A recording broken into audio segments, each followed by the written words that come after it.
Hi, this is The Recovering Perfectionist. I'm Claire Barton and you're in the right place at the right time. If you're starting to feel like some of your perfectionism is really getting in the way of you moving forward, getting started or finishing anything, this is absolutely the right show for you. This is rehab for your perfectionism, baby, so grab yourself a glass of wine or a cuppa and let's get stuck into it.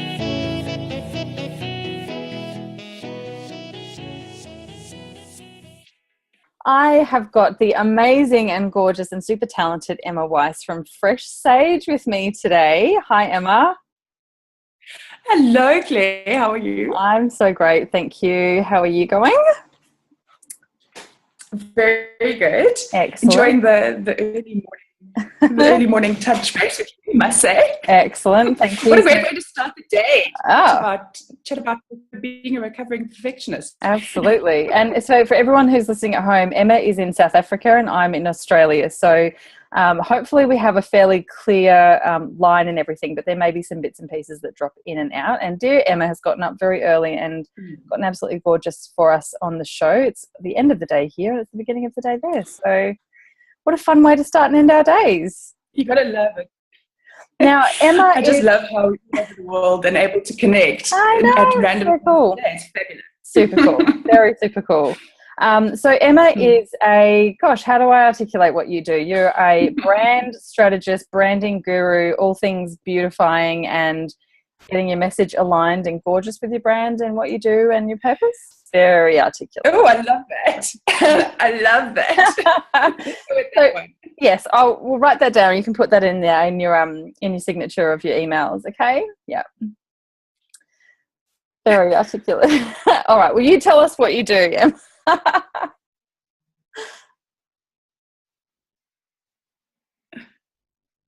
Sure. Well, I think the easiest way to describe what I do is that let me find my words and find my tongue. There we go. I help women create brand experiences. And I think, sometimes I'm working with brand elements and then sometimes I'm digging deep into the soul of their brand and helping them pull that out and make it visual. So I think that's, if I had to put it in a really tight nutshell, that's how I would describe it. I love it. So the first time that I ever came across you was pretty much at the very beginning of my business journey. And I participated in your, I think it was 5 or 7 day challenge. And it was really about kind of teasing out your message and your personality. And I really loved how you delivered everything. And, everything was so schmick and so beautiful and shiny and all of that sort of thing. So that was a really, really awesome and definitely helped me, I guess, sort of start to create my brand, which is very different a year on now, but it was awesome at the time. And I actually won one of the challenges. I think it was a 7-day challenge and you had a couple of prizes and I won one of them and I got some beautiful prints made by Emma, which are still hanging on my pin board above my desk because I just love them so much. Awesome. So it was just gorgeous. So I really loved, as everyone knows who's listened to this show, I've really I've approached people in 2 ways to come on the show, which is I've either written down a topic I really want to talk about and then I've just let the universe bring that person to me of who I need to talk to, or I've written down the person's name and I wrote your name because I just love hanging out with you. I love spending time chatting with you. And we're just going to have a bit of a chat about branding and that sort of process and everything that happens in your world basically today. So I'm super excited to have you. Oh, I'm super excited for this, I must say. And it's been so amazing watching your brand evolve it's been a year now, hasn't it, Claire? Yes, it sure has. Yep.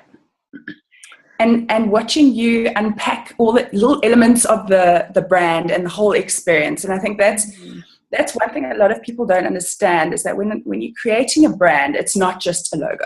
And I think that's the one thing we started speaking about initially. And I think branding is a word that a lot of people use, but they don't necessarily understand the intricacies of what it is. Just like going to a coffee shop, you not necessarily just attracted to a coffee shop by the logo on the door. There's a lot more that goes in building that whole brand experience, from the decor to how they welcome you in the door to the kind of that they actually make and serve. And I think that that's exactly it's been so interesting watching your brand evolve and watch you create that entire experience for your clients. Yeah, it's so true. And I think I had a similar conversation with someone recently about creating your brand as a journey, and it really is for not only for yourself but for your clients obviously as well. And there's so many little touch points, whether it's passive and it's just things that they're seeing that you're putting in the world from on social media or on Facebook and Instagram and that sort of thing, or if it's more like your blogs and your website and things that are very, you know, centric to you and your business, to the next level of onboarding if people are interested in working with you or start working with you, and then that whole process of working with you, and then everything that happens after that. Like, there's so many bits and pieces that come into that creates your brand. Like you said, it's not just which colors and fonts and logos you use. And creating... Sorry, I lost you for a second. Yes. Okay. Yes. So you're right. There's all the bits and pieces need to come together to underpin your core message and your core purpose, I think. And that's for me what's so important in a brand, is that it's linked back to your values. Because I mean, it's easy to create a pretty brand, and you can cookie cutter and create something very lovely.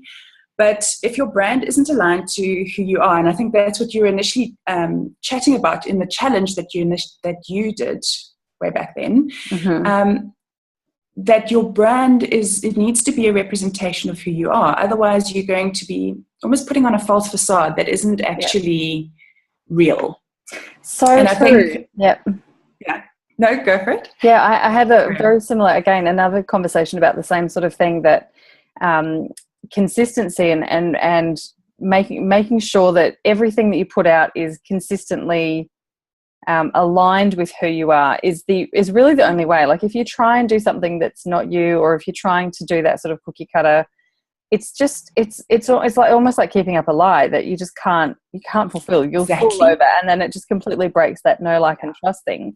But having said that, it's also a process to get to that point where you're okay with being like that, because I think a lot of us have probably come from jobs or corporate roles and that sort of thing, where it's very much big company to another big company, and this is the way that we all have to look. And, you know, you've got to come across completely flawless. It's not okay to make mistakes. It's not okay to be trying things out. You have to have it all sorted before you go to market and that sort of thing.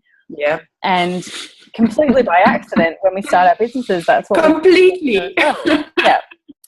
So now that you kind of go through that process and go, I had the same. I tried that, and it's not what I'm doing. It's not who I am. I'm so bored with this sort of thing. You've got to get back to doing your own thing and being okay with that not being right for some people as well. Absolutely, Claire. I think when I think about my journey, and you said that my brand was all shiny and pretty when you saw it. Well, it's been through it. When I started out, I also came from the corporate space. And you're right. You think that you have to create this facade, and you have to do it a certain way, and this is the only way that business gets done, because that's how you've learned. That's what you've grown up experiencing and understanding. But when you suddenly trying these things and it just doesn't feel right, and you're not feeling authentic, there's two things that can happen. Either you create something that you can't live up to, which is what you were talking about. You're creating this perfect brand that doesn't feel aligned to you, and you're feeling a bit like fake.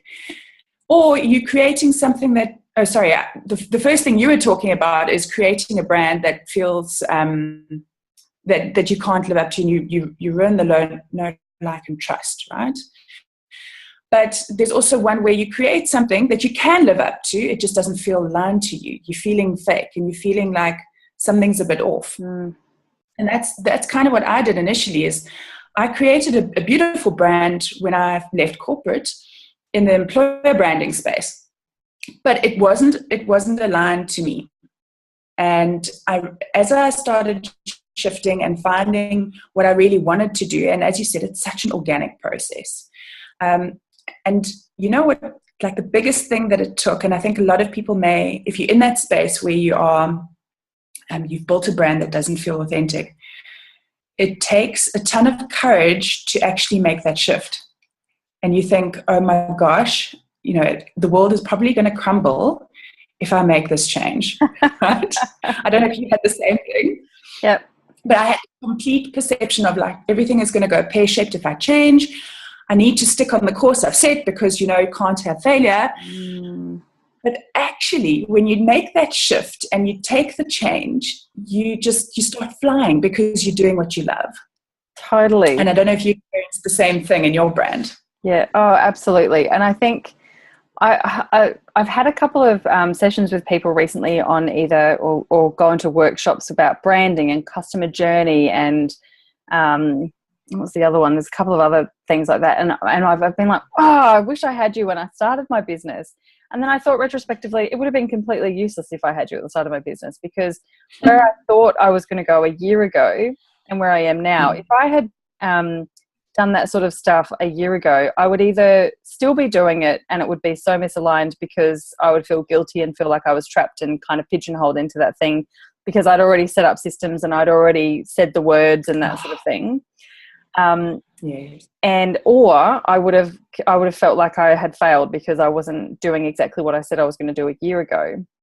And this is really funny water for me because I am I'm a planner. That's my jam. That's my total. That's my space, and I absolutely love it. Yeah. But I also think there's a huge amount to be said for not over planning things, because when you're in a business like this, especially when you're kind of just starting out, like the first year is so there's so up and down, and there's so much experimentation that absolutely has to happen if you want to actually get to the other side of it. That it really is just about trying things out and being okay and giving yourself permission to sort of try those things out. So I think in terms of your brand, you also don't have to, like, it's great to know it and it's great to stop and reflect and plan and understand where you're at now and where you want to be, but that it's kind of on that 80-20 rule. So you've still got to be open to new opportunities. And if something, is pulling you or pushing you energetically, that you're also okay to go along with that. And you don't have to just be stuck doing that thing you said you were going to do because you said you'd do it a year ago, and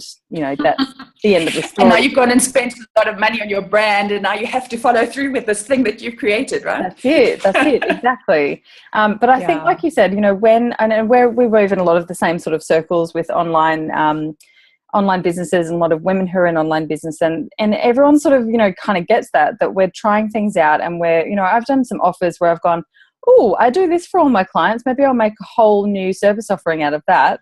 And I've put an offer out there and it's gone crazy. And then I've gotten halfway through it and gone, I do not want to be doing this. This is not right. It was great for a bit of a money injection or whatever, but God, I'm not doing this again. I'm definitely not putting that out into the world again. But if I had put those things on my website, on my, flashy website, which I still do myself, then I would be stuck into doing that, because I would feel like I've spent all this money and time marketing that, and it's not creating that sales page. So I totally think that brand is an evolving thing, and that's totally cool as well. But it's capturing some of those things that are you and the things that you bring to your business, and people are on varying levels about how much of them is their business. And some people say I am my business, and some people say I'm completely not my business. But there's it's sort of a sliding scale. You're somewhere on that scale, with whatever you do. And that's a comfort level thing and a visibility thing as well, I suppose. Absolutely. And I think that the more you inject a bit of personality and you into your brand, the more it helps you sit apart. Or if you're not going to inject yourself into your brand, then there needs to be something specific about your brand that's going to set it apart as its own personality, in a sense. But I think more and more, the shift is moving from creating this big conglomerate and major corporation to actually running something that's unique and individual and that sets you apart. So I'm seeing that trend happening in business. But in terms of creating a brand when you start out, I often see a lot of entrepreneurs make the mistake of creating a full-blown brand when they start out, and you don't need it. So many people say to me, do you need a logo when you're starting out? And I don't think you do. And I know as a branding person that seems like, oh my gosh, Emma, how can you say that? Sacrilege. That just seems, contradictory. But I think that you need to, as you were saying, you need to test out what works. You need to test out the kinds of clients you like. You need to test out those offers and see, is this the kind of offer that I actually want to put out into the world? And iron out all those things until you get to that point where you're like, Okay, yeah, this is what I want to do. And this is who I want to target. And I understand what makes me awesome in this process. And let's do it. Now I'm ready for the up level. And then that's when you should brand. And that's when you create higher experience. And there are different schools of thought about it. And some people say, but once you get to that point, you've created all of these things that you've got to shift and change. And absolutely you have and you will. But that's part of business, right? You evolve your products. You don't stick with the typewriter, you move into the iPad era. Yeah. Yes. Yeah. Yeah. So, and it's going to take tweaking, and it's going to take effort, and it's going to take time, but it's worth it, because then you've, for me, it's instead of rebranding 5 times, rather get some foundational things right. So like my advice to clients is to rather just knuckle down on your colors and a font or two, and just sort of create a mini brand and start getting that bedded. And then in time you shift it and evolve it and tweak it. Yeah. So I think that and the reason I wanted to say that here is because I know that when you're in that space of wanting to do it right the first time, and you are the perfectionist because you're listening to this podcast, because more than likely you're in that space, it's the wanting to get it done right the first time is going to really hold you back. And you're either going to invest too much money, or you're going to more than likely invest way too much time trying to get that nailed down. Yep. Instead of focusing on building your business. And when it comes to building a business, money is your lifeblood, and you need to build clients first. So get that done. And then you can go ahead and once you've got the clients in, hire the right person to do the brand for you. Yeah, totally agree. That's my theory. I totally agree. And I think, it was very new to me a couple of years ago, when I did Tash Corbin's Takeoff course, that I learned that you didn't have to spend money to start a business. Because I was always thinking, I've got to save up $5,000 or 10 grand or 20 grand or whatever, because I have to have the $5,000 website, and I'll have to have a business coach, and I'll have to have this, and I'll have to have that. And I had this whole, thing mapped out that, no one will take me seriously if I don't have all of those things. And, then I started, I had a friend who, in fact, I think to start with, I did my own logo on like Canva or something like that. Yeah. And then I eventually had a friend do my logo. And that was pretty much it. And I had that in a couple of places. I had a Facebook page, and I just started getting into Facebook groups and that sort of thing. And I was my brand, right? And that was fine. And I started making some good money from that. And like I had my little website eventually and all that sort of thing. But there are so many women who have amazing businesses, and they're making great money, and they've got great connections, and they've got awesome reputations, and they don't have a website, and they don't have a logo, and they don't have colors. But what their message is, who they are, what they do, because they're so good at talking about their brand and doing branding in completely other ways. And they haven't been completely pigeonholed into anything, because they've been totally flexible and movable with whatever was happening in the industry or in their business and that sort of thing. So I think that's awesome. And I think, like you said, that point of, and this is really a big place, a big reason that the Recovering Perfectionist came about was because I do often see that, and I was exactly the same person, where I was like, oh no, I can't do that until I've done this, and I can't do that until I've done this, which and I've heard someone says there's a theory that 99% of perfectionism is actually more like avoidance, right? We're avoiding the next step. So we're trying to protect our website or our branding or something, because the next step is talking to people about what we do and trying to take their money, or trying to make sales, sort of thing. And that feels really uncomfortable for some people. Or we're trying to perfect the website, and the next thing would be to tell people about the website so they can go on to see it, and you're avoiding the embarrassment if something's wrong, or if there's a typo or something ridiculous like that, when actually it's probably completely fine the way it is, sort of thing. But I just hate the idea that people have got these amazing ideas or these amazing things to give to the world, and the world doesn't get to have them because you're being so pedantic about the color on your freaking website. Do you know what I mean? Like, it's just, it just drives me crazy. It's just a waste, and it drives me crazy. So I totally hear you when There's, you say that.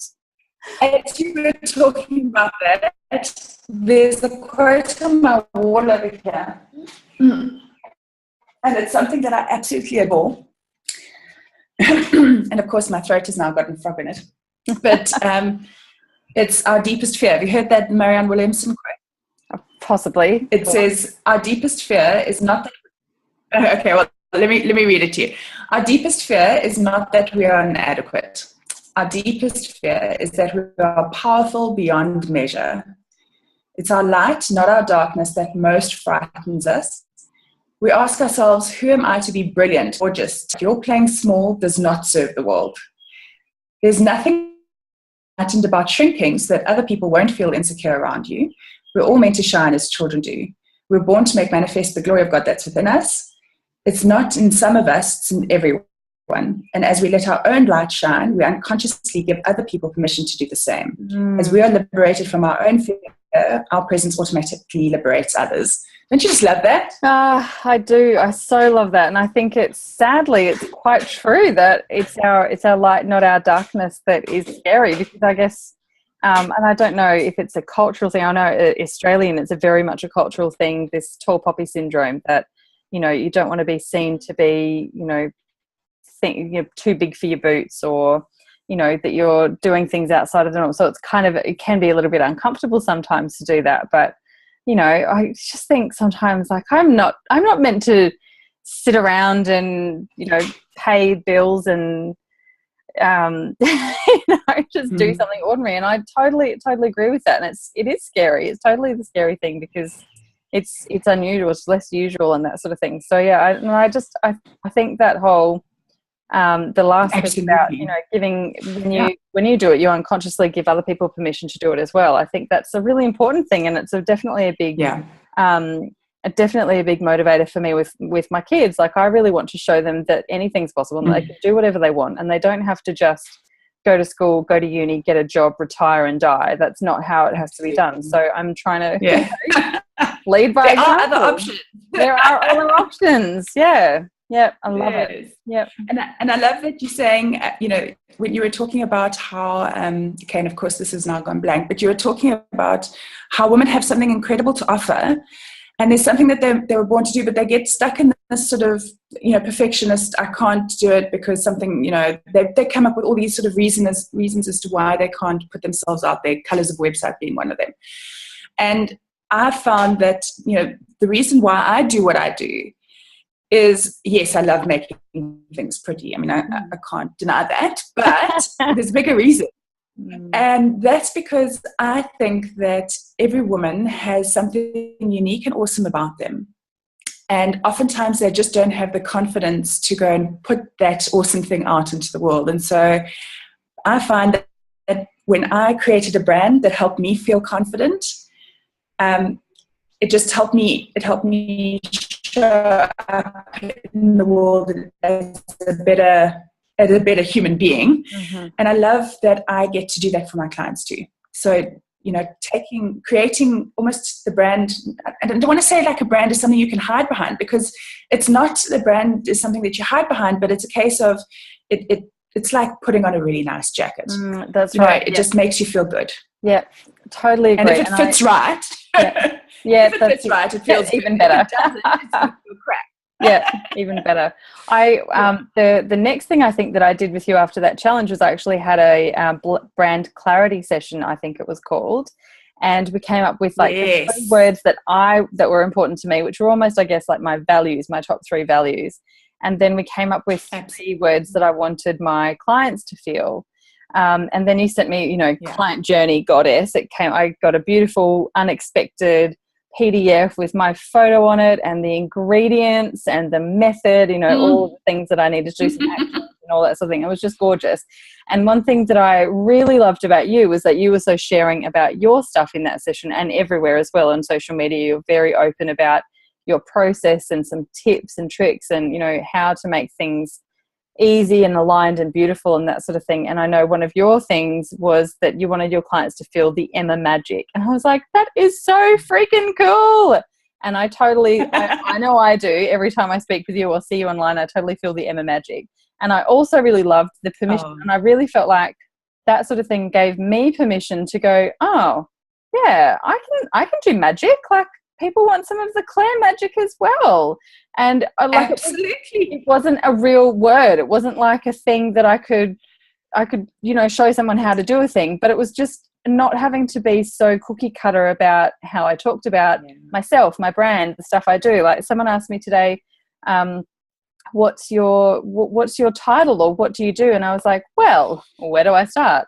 I'm a recovering perfectionist, a podcaster, a speaker, a time bender, an organizational guru. And I just kind of rattled off these things, and a cheerleader for your business. And I'm like, those things aren't job descriptions, but they're what I do. And that's what I want to describe myself as. So I'm giving myself permission to do it. Imagine. I love that. Yeah. I think that's absolutely awesome. And what you do is magic. It's great. Can you imagine what the world would be like if you didn't bring your awesome sauce into the world? And it is that fabulous mix of stuff. Yeah. And all of us that we all have. So just, gosh, I've totally loved this conversation. It's exactly right. It's just about being you, being authentic. And it's scary. It is scary, and it's hard, and you're going to make mistakes, and it's going to be, things that you have to apologize for and beg forgiveness. And that's totally okay as well. That's part of the process. It's called being human. We all do it. It's totally fine. And I think the more of us that can do that sort of thing and say, hashtag being human. Right. Exactly. Hashtag recovering perfectionist. Get over it and just get started. Love that. And you're right. It is going to evolve. I mean, my brand, now, as a branding person, you'd think, oh, Emma just did her branding once, boom, and then off she went, right? But no, my brand took 5 evolutions before I got it to where it is today. Right. Yeah. And I'm totally comfortable with that, because each of those evolutions meant that I have evolved as a person. It's meant that I've shifted my views on life. It's meant that I've broadened who I am as a human being. Yeah. And it's meant that I show up in the world in a different way. So, I think it's just, having that process, it's organic. So don't freak out if you don't get it right the first time. It's fine. Absolutely fine. Just do it. Exactly. And start somewhere. Yeah, start somewhere. Just start. Just do the first thing. Just the first little tiny wee step. It doesn't have to. And I think the other part of that is, and like I said, I'm a business planner. That's my job. That's what I do, and that's what I love. But I also think that we can plan our business so over-planned, which leaves no room for flexibility and movement and opportunities and that sort of thing. That, like you said, it's a process. It's going to continue. If we look at your brand in 5 years from today, it will probably look a bit different to how it does now, if not completely different. And that's cool too. Like, we're not going to sit. Well, I'm hoping it kind of stays the same, because I kind of like what I'm doing right now. Okay, yours will be the same. Yes. Different aspects. There's a better version, right? Different versions and that sort of thing. And it's totally okay. And if, even if you set yourself a thing and you get to the point, you go, right, this is me, this is it, I'm done. You don't have to feel guilty if in a year's time you go, actually, I want to do something different. That's totally okay as well. Like, I think I end every episode with going, whatever you're doing, it's totally okay. Whatever happens, it's totally okay. I'm pretty sure that's absolutely what we get to in every conversation. Everything is cool. Just start. Just do. Just do it. That's the underlying message. Just get it done. Just do it. Get started. I mean, Claire, you're talking about it's totally okay. And the one thing that really jumps out at me is, like, if you take my whole Facebook group process, right? Talk about shifting things completely. Yes. I mean, I had the free group, and then I decided, oh, wait, hold on, I think I need to convert this free group into a paid mastermind. So I pretty much shut down the free group. Oh my gosh, did I do some things there? So, like, I learned some valuable lessons about not tagging, a couple of 100 people in a post. And Facebook wanting to call me a sleazy, like, spammer. That's right. And suddenly they're targeting me every time I tag someone. You learn lessons. You got to try. Thank you for taking that one for the team. And telling us all not to do the same thing. Pleasure. So helped. Oh no. Absolutely. And then closing the mastermind and going back to a free group. So I mean, just right there, that is you can shift, you can change. You are the CEO of your own business, and it's okay. Totally. It's absolutely okay. Absolutely. And own it, and be okay with having a mistake. I'm loving it at the moment, and sneak preview. In fact, by the time this is published, it might already be live. We're going to have an I effed up 5-day challenge in my group. And I'm going to challenge people to actually either talk about something that they've effed up, or go out and purposely try and F something up a little bit, and just have a bit of fun with it, and get okay with getting comfortable with making mistakes, and be totally cool with it. And not just say you're cool with it, but actually be totally cool with it. So there you go. There you go. Love that. Failing forward. Failing forward. I like that. Failing forward. Yeah, that's cool too.